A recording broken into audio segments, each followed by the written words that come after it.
오늘 서른 목사님 가족이 예배를 같이 드리긴다고 오신다고 그랬는데요. 아마 길이 많이 막혀서 늦으시지 않나 생각이 듭니다. 여러분, 설 연휴가 시작이 됐는데요. 설에 가족들이 모이면 주로 하는 얘기 중에 가문의 얘기, 가족의 얘기 자연스럽게 나올 수 있게 되겠죠. 하나님께서는 창조하실 때에 한 씨로 창조하시고 번성하게 하셔서, 그리고 언어가 혼잡한 바벨탑을 통하여 언어가 나눠질 때에 언어가 같고 문화가 같고, 그리고 같은 땅에서, 그리고 그들이 즐겨하는 음식의 문화가 발달하면서 그 문화 속에서 한 민족을 이루고 한 나라를 이루어 살아가게 되었습니다. 전 세계에 퍼져 있는 우리나라 국민들, 우리 같은 혈족인 사람들의 수가 한 7천만 명 된다고 하죠. 그런데 이 똑같은 피를 나누는 형제요, 그리고 똑같은 말을 하고 누구에게나 알아들을 수 있는 언어, 문화, 특히 우리는 김치를 먹지 아니하면 되지 않는 그런 문화를 가지고 있어요. 저희 독일 누님이 지금 독일에서 한 60년 가까이 살고 계시는 것 같아요. 근데 우리 집에 한번 방문을 했는데요, 김치를 한 반 포은 그냥 혼자 먹는 것 같아요. 얼마나 김치가 먹고 싶었으면 그랬을까 하는 생각을 갖게 돼요. 그리고 보낼 수가 없어요. 제가 좀 보내드리려고 해도요, 그 우체국에서 받질 않더라고요. 그런 걸 보면 얼마나 입에 어릴 때부터 김치가 먹고 싶었으면 그랬을까 하는 생각이 들어서 좀 짠한 마음을 갖게 됩니다. 여러분, 가족들이 모이면 고향 얘기를 한다든지 족보 얘기를 한다든지 그렇게 얘기하고요, 우리의 시조가 누구며 또 몇 대 손이며 본가는 어디고 선조들의 이름 중에 뛰어난 사람들은 어떤 사람이 있었고 또 어떤 관직에 있었고, 이런 것들을 나누면서 얘기한 때가 저도 어릴 때 생각이 납니다. 우리의 조상들 중에는 훌륭한 사람들도 있었고 정말 올곧은 삶을 살아갔던 그런 사람들도 있었습니다. 근데 오늘 우리는 성경을 통해서 전번에도 제가 한번 이 말씀을 드린 기억이 나는데요, 그러나 똑같은 얘기는 아닙니다.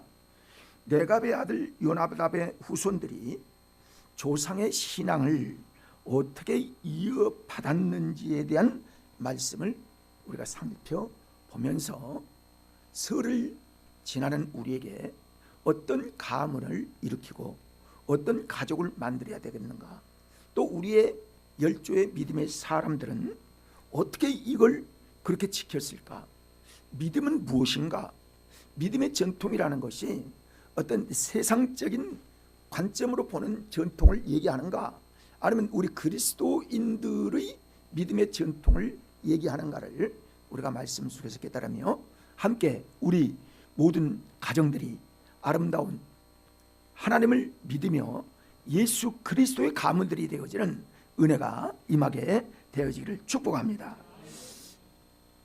어떤 가정 연구하는 가정 전문가가요, 그런 얘기를 했어요. 한국 가정들을 조사를 해보니까 약 3가지 정도의 이슈를 가지고 가정을 세워나가고 전통을 이어가고 있는 것들을 발견을 하게 되었다는 거예요. 첫 번째는 가족에 전통이 있다는 거예요. 전통이. 어떤 전통이 있느냐 하면 선대에 어떤 사람이 나왔느냐, 거기에 후손들이 초점을 맞추어서 그 사람을 우러러보고 그 사람 중심으로 인물 중심의 모습을 통해서 후손들인 자기 어떤 부분보다 선조를 더 기리고 그런 자부심을 갖고 그 뼈대 있는 가문처럼 그렇게 자부심을 가지고 살아난 가정들이 있다. 그렇게 얘기를 제가 보았어요. 두 번째는 인물 중심, 가문 중심, 어떤 선조에 대한 또 인물 중심, 현재의 자기 가족에게 이 세상에서 현대의 지금 살아가고 있는 현대 속에서 어떤 인물이 나오는가, 어떻게 그가 나라와 그리고 사회에 어떤 그 권력을 가지고 있는가, 이런 부분을 조사하면서 그런 사람들이 우리의 가족이고 가문에 있는 것들을 자랑하며 살아가고 있는 그런 모습들도 있다는 거예요. 세 번째는 어떤 유형의 가족에 대한 얘기를 많이 하느냐면 누가 부를 얼마나 많이 가졌는가. 그러니까 우리 가정에 성공한 사람이 있어서 성공하여서 많은 기업가가 된다든지 아니면 많은 재산을 가졌든지 아니면 어떤 좋은 집을 지었든지 집을 가졌든지 부동산이 많든지 이런 어떤 경제적인 기준으로 말미암아 가정을 보면서 이렇게 판단을 하고 그 가족들, 즉 자기 가족을 오히려 과시하는 이런 부분들을 볼 수 있다는 것이죠. 그러나 그런 사람들은요, 우리 현대에 이제 보면 주로 그런 사람들을 많이 볼 수 있겠는데요. 그래서 그들은 아주 높은 건물을 가지고 있다든지 아니면 수입이 많은 것들을 과시한다든지 좋은 자동차를 가지거나 좋은 집을 가지거나 그래서 그 가진 거에 대한 동산과 부동산을 자랑하며 살아가고 있는 그런 사람들이 있다는 거예요. 근데 그 부분들은 보통 보면 그런 부분들은 자기를 중심으로 하는 것이 아니라 우리 선조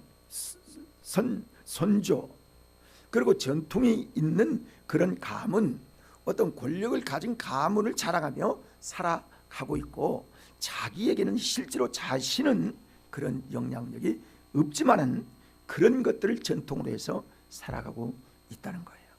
근데 우리 그리스도인들은 그 중에 이제 한 100%로 보면 한 15%나 20% 미만에 속해 있는 사람들인데 우리는 어떤 것을 자랑하고 어떤 전통을 가져야 되느냐면 오늘 말씀에 나오는 레갑의 아들 요나단의 가문들을 보면서 믿음의 전통이 뭔지, 믿음은 어떻게 세워지는지, 그리고 우리가 가지고 있어야 할 믿음의 후손들이 가지고 있어야 할 믿음의 본은 무엇인지를 우리에게 말씀해 주고 있어요. 자, 따라할까요? 우리는 신앙의 전통을 이어가자. 이게 이제 우리에게 주신 핵심 내용의 말씀이에요. 그리스도인이면서도 돈이 가정을 이끈다든지 아니면 전통이 가정을 이끈다든지 전에 어떤 사람이 훌륭한 사람이 그 가정을 이끈다, 이거는 물론 좋긴 좋지만 그것보다 우리에게 주신 하나님의 전통은 어떻게 하면 예수 그리스도의 후손으로서 하나님의 진리로 우리가 우리 가문을 계속적으로 개성시키는 이런 믿음의 본보기가 돼야 되는 거고, 내 대에서뿐만이 아니라 내 계속되어지는 우리 후손의 대에 어떻게 믿음의 씨앗을 뿌려서 어떻게 믿음의 전통을 세워서 그들도 천국 가고 나도 천국 가는 이런 믿음의 전통을 세우느냐 하는 것이 중요하다는 거예요. 그렇습니다. 오늘 본문에는 신앙을 이끌어가는 한 족속의 이야기를 우리에게 보여주고 있는데요, 그 가정이 레갑 족속입니다. 레갑 족속은요, 원래 겐 족속에서 이렇게 분리된 그런 혈통에 속한 사람들이에요. 그 겐 족속이 유다 족속과 함께 어울려 살게 되어졌는데 그 원인은 뭐냐면 모세 선지자가 애굽에 있을 때 왕자로 살았잖아요. 그러다가 자기 민족끼리 싸우는 걸 보고 애굽 애굽 관리가 자기 민족을 학대하고 무시하고 일시키면서 강제로 시키고 하는 것을 보고 너무 분해가지고 그를 때려 죽입니다. 그리고 그를 모래 속에 장사되어버리고 장사시켜버리고 맙니다. 근데 다음 날에도 그 일들이 비슷한 일이 있어서 또 그 사람과 시비가 붙게 되었는데, 자기 백성인 자기를 보았던, 어제 봤던 자기의 백성이 당신은 어제도 그러더니 또 이렇게 하느냐 한 이야기를 듣고 그가 너무 두려워서 이제 하나님의 역사하신 거죠. 그래서 그냥 혼자 도망을 가게 되는데, 어디로 가게 되냐면 사막으로 도망을 가게 되는 겁니다. 그래서 사막으로 도망갔는데 거기에서 살면서 양치기를 하면서 겐 족속 중에서 네갑의 족속 중에 거기에 이두로라고 하는 이 한 족장의 제사장이 있는데, 그 제사장의 그 딸과 눈이 맞아서 그 결혼을 함으로 말미암아 그 겐 족속의 요나단 후손의 사위가 된 거예요. 그러니까 그때부터 이 사람은 이스라엘 백성들의 그 삶을 사는 것이 아니라 거기에서 살다가 이제 호렙산에서 하나님을 만나고 하나님의 부름을 받아서 이스라엘 백성들을 이제 애굽에서 인도하여 가나안까지 이르게 되게 하는, 가나안 전까지 이르게 되는 이때에 그 겐 족속에서 나온 네갑 족속의 후손, 그 아들 요나담의 후손이 그때 어떻게 하느냐면 모세가 그러는 거예요. 우리는 하나님을 섬기는 가족이고 그러니까 우리 민족으로 같이 갑시다. 그러면 하나님께서 예비하신 젖과 꿀이 흐르는 가나안 땅까지 같이 들어가게 될 것입니다. 그러니까 그 요나단과 그 네갑 족속 중에 자녀들이 있었는데 이 요나단만 거기에 속하게 되고 다른 사람은 당신들은 가시오, 우리는 여기서 그냥 살겠습니다 해서 광야에서 살고, 이 네갑 족속 중 요나단 가족만 거기에 합류되어서 가나안까지 가게 된 거예요. 그러니까요, 이 요나답 가족은 그 가족들을 이제 거기에서 가족들이 이제 생기고 그러면서 전통을 세웁니다. 어떤 전통을 세우냐면, 우리 가문은 포도주를 입에 대지 말고, 그 다음에 집을 짓지 말고 유랑민처럼 사랑하고 천막에서 사는 거죠. 그러니까 그 사람들은 그 양치기를 주업으로 하는 그런 목적으로 살게 되기를 명령을 합니다. 그리고 또 뿐만이 아니라 이제 그 농사를 짓지 말자. 그래서 이 세 가지 전통을 살려서 지키기를 원하여 그렇게 그 자손들에게 명령을 하게 돼서 그것이 믿음의 전통이 되게 되는 겁니다. 저는 이 말씀을 준비하면서 왜 그 요나답의 가문이 왜 그런 전통을 세웠을까? 왜 하나님 중심으로 서는 그런 전통을 왜 세웠을까? 생각을 하다, 그렇구나, 모세가 섬기는 하나님을 그가 만나게 된 거예요. 그렇죠? 그는 이방인입니다. 그러나 하나님을 모르는 사람이었어요. 그리고 지역도 이스라엘 백성이 아니었는데 그 결정을 하고 그 아주 단단한 그 후손에게 그 약속을 한 거는 분명히 그는 하나님을 만난 그런 어떤 역사들이 반드시 있을 것이었기 때문에 그런 후손에게 그런 아주 결정적인 명령을 한 것이 아니겠어요? 근데 그 명령을 받은 그 후손들은 그 말씀을 또 그대로 순종을 하는 거예요. 그래서요, 에레미야 선지자가 지금 이 사건이 예루살렘에서 불러 술을 먹이게 하려고 하는 그 사건이 있기 200년 전에 요나답이 그들에게 명령을 지켰는데, 그 명령을 받은 요나답의 후손들이요 200년 동안 그걸 계속 지키는 거예요. 여러분 200년이면 몇 세기예요 이게? 한 세대를 40년으로 잡아도 5세기가 벌써 5세대가 지난 거예요. 그리고 5세대가 지나도록 그 명령을 계속 지키는 겁니다. 그러니까 믿음의 전통이 얼마나 그들에게 잘 지켜졌으면요, 제가 오늘 10절까지만 읽으려다가 11절까지 읽었는데요. 자, 11절을 다시 한번 보세요. 그러나 바벨론의 느부갓네살 왕이 이 땅에 올라왔을 때에 우리가 말하기를 갈대아인의 군대와 수리아인의 군대를 피하여 예루살렘으로 가자 하고 우리가 예루살렘에서 살았더라. 이거 그냥 있는 게 아니고요, 여러분 집을 짓고 농사가 있고 거기에서 모든 기반 시설을 다 갖추고 살았더라면 거기를 쉽게 떠나지 않습니다. 떠나지 못합니다. 그런데 이렇게 그 모든 것들을 농사도 짓지 아니하고 밭도 없고, 그리고 너무 늦게 오시느라고 고생 많으셨습니다. 얼마나 밀렸겠어요. 자, 그렇게 무슨 얘기해다 지금 농사 안 지었죠. 집 안 지었죠. 그리고 포도주 마시지 않았죠. 이 세 가지를 지키기에 정말 외롭고 고독하고 그리고 전혀 세상 사람과 교제하지 아니하면서 자기의 믿음의 전통을 그렇게 지키며 지금까지 200년 동안 살아온 거예요. 이런 배경에서 이 말씀이 기록된 겁니다. 그래서요, 하루는 하나님께서 에레미야 선지자에게, 에레미야야, 내가 너희에게 지금 세상에서 내가 본이 되는 가족을 내가 소개하리라. 그래서 그들을, 이 요나단 후손들이 이 말씀을 꼭 하고 지나가야 되는데 시간이 좀 없어서 그러는데요, 11절 다시 잠깐 말씀드리고 제가 다음으로 이어가겠습니다. 전쟁이 일어났어요. 어떤 전쟁이 일어나냐면 바벨론의 느부갓네살 왕이 예루살렘을 침범했다는 거 여러분 잘 아시죠?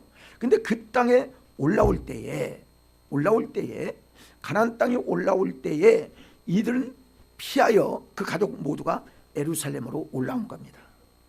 그러니까 천막을 치는 가족이었기 때문에 그게 어렵지도 않아요. 몽골인들처럼 그냥 간단하게 그 살았던 거, 게루 같은 거 이거 가지고 텐트 가지고 올라가면 되는 거예요. 그런데 하나님께서요, 그들을 보존하시고 살리시는 역사가 여기서 있었던 거예요. 이해가 되시죠? 전쟁을 피하게 하신 거예요. 죽은 사람이 단 한 사람도 없이 그대로 하나님의 유업을 받을 수 있도록 인도하셨던 하나님의 역사입니다.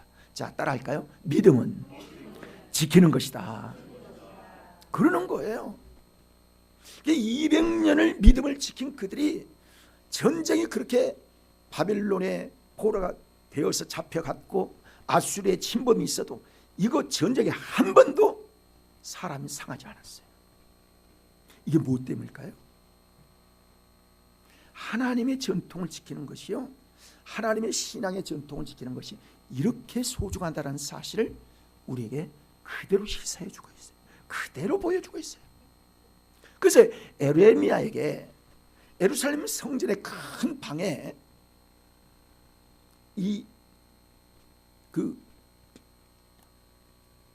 요나단의 후손들을 거기에 부르게 만듭니다.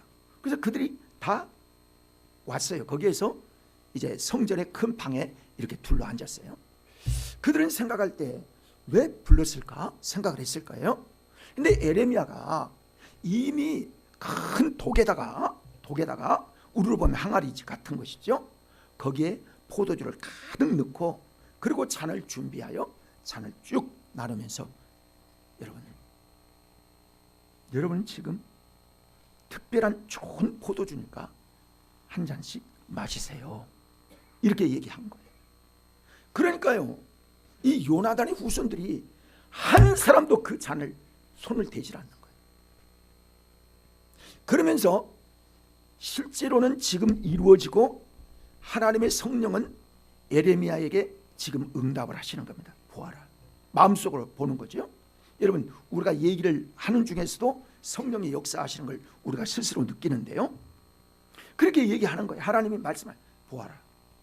지금 너희 백성들은 이렇게 타락하고 이렇게 타락하고 왕족도 타락하고 다윗의 후손도 타락하고 그리고 세상이 이렇게 파탄나고 있는데도 불구하고 그들은 아무렇지도 않는 부담이 안 되는 포도주를 지금 마시지 않은 것은 그들의 믿음을 지키기 때문이라고 하나님은 말씀하시는 거예요.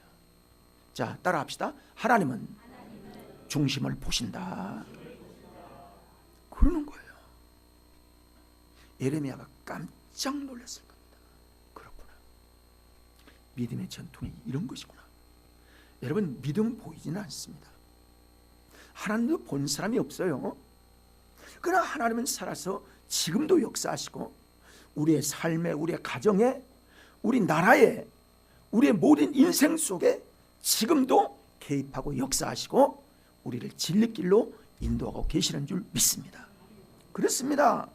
우리의 선조 요나답에게 명령했기 때문에 우리는 그거 마시지 않습니다. 그렇게 얘기하는 거예요. 그래서 요나답의 후손들은 그 모든 명령에 순종했고 명령대로 다 준행한 이야기가 오늘 핵심의 말씀인 것이에요. 그들은요, 몸에 밴 습관대로 순종의 삶을 살았던 거예요. 이게요, 여러분 쉬운 것 같지만은 그렇지 않습니다. 우상이는 왜 안 나오지? 어디 있어요? 그랬어요? 또 뭐 얘기하려고 했대? 내갑 족속은 그들의 믿음의 가정에 그런 전통을 세우기만 하고 실천하지 않은 게 한 게 아니라 조금 전에 말씀드린 대로 200년 동안 전통을 계속 이어오며 하나님께 인정받고 하나님께서 위기 중에 구원받은 은혜의 역사를 주님이 동행함으로 그들에게 모범이 되는 이스라엘의 표상이 될 만한 그런 믿음의 사람들이 바로 요나답의 가정이었다는 거예요. 그 우리에게 말씀해 주시는 거예요. 여러분, 간단하게 말씀을 드리면요, 요나답은 앞에서 말씀드린 대로 가정의 존재의 목적을 믿음에 두었어요. 신앙에 두었어요. 자, 따라할까요? 우리 믿음의 기준을 신앙에 두자. 이게 내갑 족속의 전통이었어요. 여러분, 그렇게 살겠습니까? 포도주는 어떤 의미가 있을까요? 포도주를 마시지 말라는 거예요. 여러분이 이스라엘 역사에 있어서 구약은요, 포도주는 일상적으로 다 마셨던 거예요. 일할 때도 마셨고 잔치집에도 마셨고 결혼식에도 마셨고 뭐 좋은 일이 있으면 당연히 음료수처럼 마시던 시절이었어요. 그런데 그런 잔치에 빠지지 않고 나오는 포도주를 그들은 외면했어요. 왜? 믿음의 전통 때문에. 이거 여러분, 우리의 믿음의 전통이 그렇게 중요하다는 사실을 알아야 합니다. 이런 믿음의 전통을요, 세우기는 쉽지만은 허물기는 굉장히 쉽습니다. 왜? 이 세상 육체를 따라 살아가는 세상으로 변하기 때문에 믿음의 사람들도요, 끊었다가도 뭐 무슨 분위기가 되면 그렇게 하고, 직장에서도 그렇고, 무슨 그 회식할 때도 그렇고, 왕따 당하니까 그럴 수 있다는 거예요. 근데 요나답의 가정, 요나답의 후손 절대로 그걸 마시지 않았다는 거예요. 이거는요, 우리의 자신의 즐거움, 그리고 우리의 사회적인 교제, 단절을 감수하면서도 이 고독한 자기의 믿음의 생활을 그들이 가졌다는 아주 귀한 귀감이 되어지는 그 모습을 우리에게 보여주고 있어요. 그들은 이스라엘 백성이 아닙니다. 그리고 그들은 처음부터 이방인 족속이었고 그들을 좋은 가문이라고 볼 수 있는 그런 뭐가 아무것도 없어요. 그런데 하나님이 그를 인정하신 것은 그들의 믿음이 얼마나 좋은 귀감이 되어지는 믿음이었는가를 하나님이 보셨다는 사실입니다. 내 즐거움을 멈추고 사회적인 교제를 단절하고 그리고 감수하면서도 전통을 지킨 목적은 하나님의 은혜를 따라 살고 하나님이 주신 믿음의 전통을 지키며 살기 위해서 그들은 그런 결정을 하고 살았다는 사실이에요. 귀하죠? 네, 그렇습니다. 이게 믿음이에요. 이게 믿음의 삶이라는 사실을 알아야 합니다.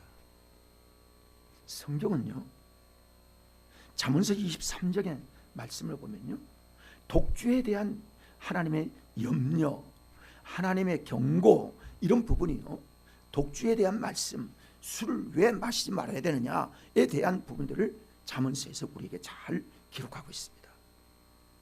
그 뭐 구체적으로 말씀드릴 수는 없지만은 이것이 습관이 되면 중독이 되어지고 중독이 되어지면 우리의 신앙을 저버리게 되는 거예요. 이건 믿음을 지키기 위한 귀한 한 가지의 귀한 은혜요, 하나님이 우리에게 주신 귀한 지킴이 될 수 있다는 사실을 여러분 아셔야 합니다. 죄악에 빠지지 않도록, 죄악에 더 이상 타협하지 않도록 처음부터 차단시키는 요나들의 아름다운 전통을 그들은 지켰다는 사실을 우리에게 보여주고 있어요. 자, 두 번째로는 집을 짓지 말라 했어요. 여러분, 이건요, 집이 있어야 사는 거 아니에요? 정착하고 안정되니까. 근데 그걸 말하지 않고 소유욕을 처음부터 그들에게 갖지 않도록 요나단은 그들에게 명령을 하신 거예요. 명령을 한 거예요.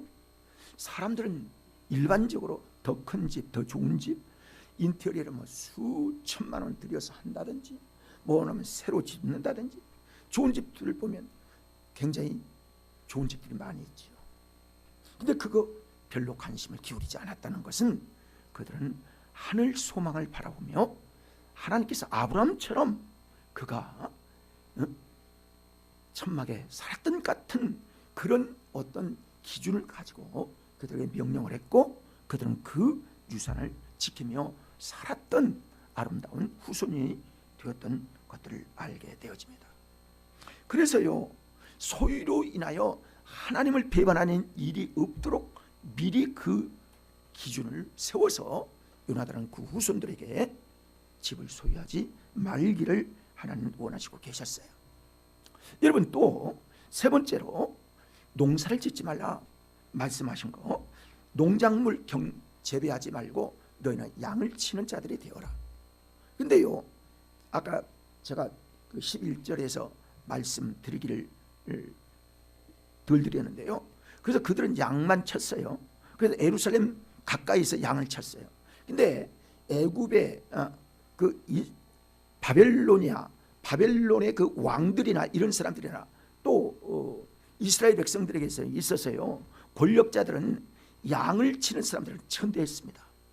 왜? 냄새나고 우리가 볼 때는 양이 다 하얗고 좋은 것 같아도요, 똥 묻은 것들이 많고 되새김질하고, 그래서 천인들만 그런 일을 하는 것 같았어요. 그런데 나중에 보면요, 여러분, 그 성경이 있고 성경 다음에 또 기록한 뭐 다른 부분들도 있고 그런데요, 잊어먹었네. 그 성경 외에 외경 말고 미드라시라는 책이 있거든요. 미드라시라는 책이 있는데, 미드라시 책은 어떤 거냐면 성경을 보완하는, 성경에 나오지 않는 부분들이 있어요. 그 미드라시에서 어떤 부분들이 말하고 있느냐면, 그들이 전쟁이 났을 때에 예루살렘 느부갓네살 왕이 그걸 치고 빼앗겼을 때에 예루살렘 성, 그리고 성전은 불타고 그럴 때에 그들이 예루살렘에 들어와서 보니까 먹을 고기가 없더라는 거예요.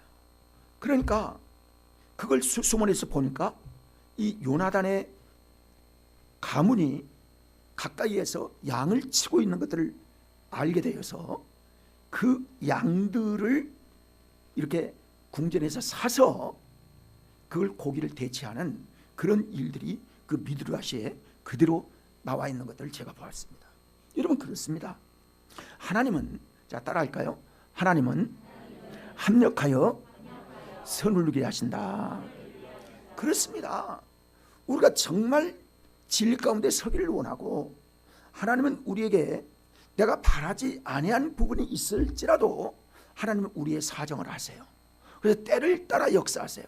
주의 뜻대로 살고자 하면 하나님이 살리는 역사가 있다는 사실을요, 역사적인 증거를 통해서 이 레갑 족속에 그대로 나타나 있는 것들을 알게 되어집니다. 여러분 집을 짓지 말라고 하는 이 말씀은요, 재물과 하나님을 겸하여 섬길 수 없다는 사실을 성경은 누차에 우리에게 말씀을 하고 있는 것입니다. 그래서 이 재물관에 대한 욕심, 이것을 차단하기 위해서 하나님 미리 이 요나단의 후손에게 그 두 번째의 목적을 그렇게 명령을 했다는 거예요. 세 번째로는요, 요나단은 농사를 짓지 말라고 한 거예요. 근데 여러분 가나안에 들어갔을 때에 그 가나안 족속들 12족속들이 목사님 7족속인가? 7족속이죠? 가나안의 7족속이죠? 갑자기 미역줬습니다. 죄송해요. 자, 그 7족속들이 그들은 하나님을 섬기지 않기 때문에 주로 그 7족속들이 세운 그 섬기는 신이 뭐냐면 바알신이에요. 바알신은요, 농사를 주관하는 신입니다. 폭풍을 주관하는 신입니다. 그리고 풍요를 주장하는 신이에요. 그러니까 바알을 섬길 수 있는 그러니까 여러분 민수기나 신명기에서 뭐라고 계속 지도하세요? 너희들은 뭐 10계명도 1계명부터 400계명까지 뭐 1, 2계명은 신을 만들지 말고 절하지 말고 섬기지 말고 하라는 말씀이 계속 나오고 있는데, 거기에 보면 농사에 관련된 농사를 하게 되면 자연히 그들과 어울리게 되고, 이스라엘 백성들이 어디서 농사를 제대로 지어봤나요? 없지요. 하나님의 은혜로 살고 고센 땅에서 살 때 뭐 특별히 어떤 농사를 많이 그런 얘기가 나오질 않아요. 그러니까 이 이스라엘 백성들이 가나안 땅에 들어가서 농사를 지어서 살도록 분배를 했지만은 12지파가 분배를 했지만은, 그러나 실제로 그 이스라엘이 농사를 지으면서 그 이스라엘 백성들이 가나안 땅에 유혹을 받아서 다른 신을 섬기다가 멸망을 당한 예리가 한두 번 나오는 게 아니었죠. 그래서 그들에게는요, 그들은 몰랐지. 신앙은 그렇더라고요. 신앙은 말씀을 따라 가다 보면 알게 되는 거예요. 신앙은요, 말씀을 순종하면 그 다음에 하나님의 은혜를 깨닫게 되는 거예요. 그래서 신앙은요, 지나봐야 하는 거예요. 그때는 잘 몰라요. 왜 이렇게 하지? 왜 귀찮게 이거 해야지? 왜 자꾸 충성하라고 그랬지? 왜 순종을 하라고 그랬지? 나의 사정은 왜 생각지 않고 자꾸 그런 얘기하지? 해도요, 이 레갑 족속들처럼 그리고 그 후손들처럼 순종하다 보면 다음에 하나님의 은혜를 알게 되는 거예요. 그와 마찬가지예요. 그들이 다른 이스라엘 백성들이 바알의 신앙에 유혹이 되어지고 그거 따라가다가 멸망을 받은 사실이 있지만은, 이들은 농사를 짓지 아니하고 하나님 앞에 온전히 목축해서 때를 따라 이동하는 그런 부분들을 통해서 믿음을 잘 지킬 수 있었고, 후손들이 유혹에 빠지지 않는, 그리고 오직 하나님 중심으로 살았던 믿음의 삶을 그들이 고백하고 있는 것들을 보게 됩니다. 자, 그래서 이렇게 선조들이 걸어갔던 길을 더 소중하게 여겼기 때문에 그들은 세상에 미혹되지 아니하고 조상들이 그들에게 얘기하고 명령한 그 명령을 따라서 하나님의 뜻 따라 살아가게 되었다는 거예요. 이게 믿음의 전통이 되었다는 겁니다. 자, 그 다음에요, 레갑 족속들은 신앙의 명령을 단절없이 지켜갔다는 사실을 여러분 우리에게 다시 보여주고 있어요. 사람은요, 우리나라 사람의 경우 그렇습니다. 보통 초등학교 때부터 고등학교 2학년 정도까지는 부모 따라가든지 아니면 신앙을 잘 지키려고 해요. 그래서 그렇게 가다가 고3이 되면요, 이게 이제 대학교 가야 되니까 이게 생각이 바뀌는 거예요. 왜? 공부를 많이 하지 않으면 안 되니까 그렇게 바뀌는 거예요. 그러니까 그러다 보면 신앙관이 바뀌는 겁니다. 어떻게 바뀌어요? 그렇게 신실하게 기도하고 말씀 따라 예배생활을 했던 아이들이요, 이제 생각이 바뀌는 거예요. 그리고 부모는 어떻게 얘기해요? 야, 내가 기도할 테니까 너는 공부 열심히 해. 이렇게 생각이 바뀌는 거예요. 이러면 신앙을 잃어버립니다. 잃어버리지 않을 것 같죠. 부모들은 그렇게 생각하죠. 근데 잃어버려요. 나중에 다시 세워질 줄 생각하지만요, 그렇지 않습니다. 여러분, 우리가 신앙생활 하다 보면요, 예수를 믿다가 세상에 떠난 사람, 제가요 지금도 카톡을요 몇 년 동안 카톡에 아침마다 내가 새벽기도 마치고 난 다음에 그들에게 보내는 사람들이 있습니다. 반응도 없어요. 반응도 없어요. 야, 반응도 없다. 그러나 내가 현직에 있는 동안은 그들에게 끝까지 보내야 되겠다. 혹시 하나님께서 1000번을 보낼 때 그중에 하나라도 하나님의 말씀이 그들에게 감동이 되어지면 다시 돌아오면 좋겠다 하는 생각으로 저는 보내고 있습니다. 나는 길거리에서 전도 못하고 그러니까 그런 거라도 해야 되겠다는 생각을 갖게 되는 거예요. 여러분, 인생은 기회를 놓치면요, 전통이 놓쳐지고 신앙의 명령이 단절이 되면요, 그때부터 참 쉽지 않습니다. 여러분, 우리가 신앙생활하면서 우리가 기도하는 사람들이 지금도 있지만은 그들이 돌아오라고 환경이 안 좋아서 돌아오지 않나요? 못 살아서 돌아오지 않나요? 뭐 때문에 돌아오지 않죠? 한번 잃어버리면요, 사탄이 그 마음을 아주 붙잡아 버리기 때문에 차라리 새로운 영혼들이 어떻게 보면 더 쉬울 때가 있어요. 참, 여러분, 신앙은 중단하면 안 됩니다. 신앙은 끝까지 잘 지켜야 합니다. 이 내갑의 족속, 그들은 신앙의 전통을 그렇게 잘 지켰다는 사실을 우리에게 보여주고 있어요. 자, 마지막으로요, 그들은 명령을 철저히 훈련했다는 사실입니다. 이거 하나님의 말씀이 우리에게 있다 할지라도 하나님의 말씀을 우리가 한두 번 듣는 게 아니에요. 신앙생활 많이 하면 수백 번, 수천 번 들어요. 제가 1년에 설교하는 이런 모습을 새벽 기도까지 한다고 하면 아마 몇백 번 할 거예요. 52주 기본적으로 100번 이상은 하고 여기서도 하고 저기서도 하고 새벽 기도 한 300일 한다고 할지라도 보통 한 400번은 기본적으로 하고요.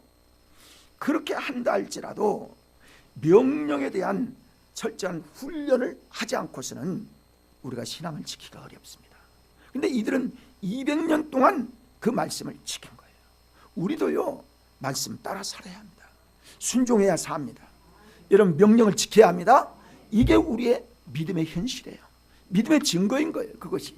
그래서 훈련이 필요하다. 여러분, 가정에서도 자녀들을 열심히 훈련하시기를 바랍니다. 여러분이 그래서 부모가 먼저 모범을 보이고 신앙의 정절을 지켜서 주님의 이름을 따라 여러분 살아가는 여러분 되시기를 바랍니다. 제가 20분만 설교를 해야 되겠다가 해도 벌써 40분이 지나가지고 왜 이렇게 말이 많아진 건지, 말씀이 길어서 중요한 부분이 또 있는데, 주여, 그럼 때 속으로 지금 또 다른 생각하는 사람이 있어요. 그러니까 그러면 안 되죠. 자, 그러면 여기 19절을 한번 봐요. 19절 좀 지나서 19절, 35장 19절 같이 읽어봐요. 그러므로 만군의 여호와 이스라엘의 하나님께서 이와 같이 말씀하시니라. 네갑의 아들 요나답에게서 내 앞에 설 사람이 영원히 끊어지지 아니하리라 하시니라. 내 앞에서 영원히 끊어지지 아니하리라. 이런 복의 근원은 하나님이시죠. 그러면 이 말씀을 어떻게 해석을 할 것인가? 세 가지 해석을 볼 수 있어요. 어떤 해석을 볼 수 있냐면 그 사람은 예배가 끊어지지 않는 사람일 것이다. 또 어떤 사람은 하나님의 일을 감당하는 일꾼이 되어질 것이다. 이렇게 얘기할 수 있습니다.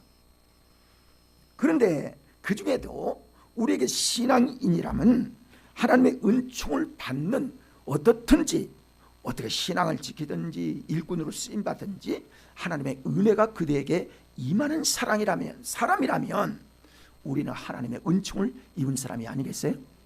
그걸 지금 원하는 거고 있는 거예요. 하나님의 은총이 떠나지 아니하리라.